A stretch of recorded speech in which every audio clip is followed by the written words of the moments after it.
And the summary there in the second period here at Saskatchewan Place. Swift Current knocks, and then Sissons, Kotelnikov, and then the go-ahead goal by Corey Koser, unassisted at 19:43. One of the biggest challenges for the coaches now is you've got two teams that are young, emotional, and they've got to get this team, both these teams, to settle down and play a good third period. Well, we're all anxiously looking forward to period number 3, and we're looking forward to the upcoming intermission features.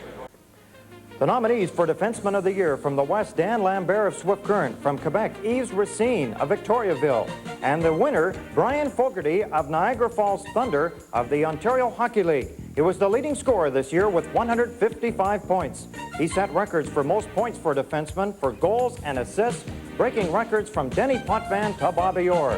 The top defenseman, Brian Fogarty of Niagara Falls. We're back live at Saskatchewan Place. Tremendous 40 minutes of action between the Swift Current Broncos and the Saskatoon Blades.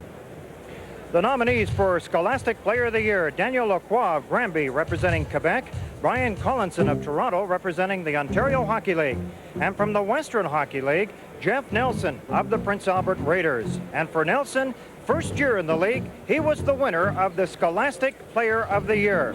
For Nelson of the Raiders, grade 11 student, combined his hockey with schooling. Not only did Nelson score 30 goals with the Raiders this year, but he averaged over 90% in school grades. Just a tremendous year on and off the ice by Jeff Nelson of the Prince Albert Raiders, our Scholastic Player of the Year in Canada. Tremendous second period by the Saskatoon Blades. Are down 2-0. They came roaring back to take the lead on a late goal by Tracy Kotelnikov and Corey Koser. 3-2 Blades lead Swift Current after 40 minutes of play. Our nominees this year for the Plus Minus Award: from the Western Hockey League, Darren Sloak of the Medicine Hat Tigers; and Steve LaRouche representing Trois-Rivières of the Quebec League; and from Ontario, Brian Fogarty of Niagara Falls. A triple winner this year, Brian Fogarty. This defenseman is 6'1", 205 pounds. His plus-minus ratio this year was unbelievable, plus 91. 4 times this year he was selected Player of the Week in the Ontario Hockey League. A triple winner, Brian Fogarty of Niagara Falls. This city and this arena is ready to explode. 20 minutes left in the third period. We now have Bernie and Dave to give us analysis of the second. Thank you, Kevin. The coveted Memorial Cup is at stake here, Dave. And, you know, you talk about a turnaround. Swift Current, the #1 ranked team in Canada, takes that 2-0 lead. And then Saskatoon rebounds with 3 quick goals. And now heading into the third period, they enjoy that 1-goal lead. They scored those 3 goals in about 7 minutes too, Bernie, and they really showed a lot of second effort on all those plays. And Swift Current, I'm sure, will be very concerned now because they've once again blown a 2-goal lead, and going into the third period, it's going to be very interesting. Well, there are several exciting plays so far. The Longine Whitnauer play of the game will be something we'll have to look at heading into the third period. There have been some great goals. Kotelnikov tying up the action in the second period. This is a pass through traffic on the power play by Swift Current. He picks it up and he lets a blast go from the top of the circles, and it's just not stoppable by Kruger. And that was a play where Swift Current on the power play kind of forced a puck through traffic, and he picked it up and it's in the net.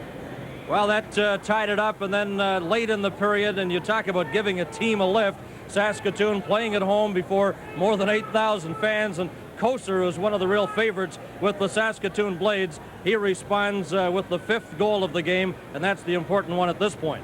This goal was a good effort play by Koser too, because he raced 26 down the ice here, and he does an excellent job. He battles him right here. He's got a forward he battles with. He wins the puck. Lets a good snapshot go, and it just squeaks through Kruger, and that was a good second effort play by Koser because he had to outfight 26 for the puck and did a good job of getting it. Strange feeling for a goaltender. He knows he has a piece of that goal, and then he hears the roar from the crowd, and knowing that he didn't have complete control. Those kind really hurt because they just kind of squeak through you, Bernie. If it's a great shot that goes by you, you can understand it, but when the puck goes through you, it sometimes concerns the goalie and the coach. Well, we're going to have to brace ourselves for the third period. There will be excitement and action aplenty, with the Saskatoon Blades leading by 1 goal at Saskatchewan Place, Saskatoon. The Memorial Cup trophy will be presented to the championship team of today's final. The most valuable player of today's game will receive the Stafford Smythe Trophy. as well as a color television compliments of Toshiba. The most sportsmanlike player of the tournament will receive the George Parsons Trophy and this beautiful watch from Longines Wittnauer. And the Molson Cooper 3 stars will receive gold, silver, bronze medallions, as well as this Brute sports bag compliments of Fabergé.